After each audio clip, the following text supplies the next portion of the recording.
people. Yesterday I went for this movie called Badla.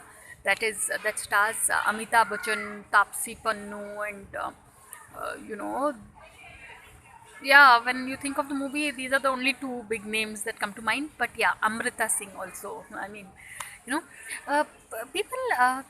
It's been called a thriller, the movie, but it's like at the end of the film you'll wonder just why you. I mean, it's. I think I'm told it's based on a Spanish film, so but basically the script is something that makes you think and then think again.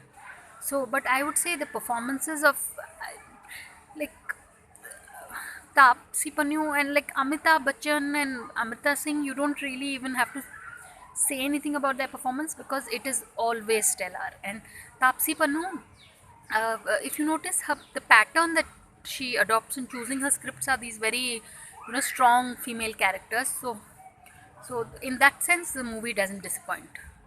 So on the whole, I would give it 4 out of 5, 4-star rating.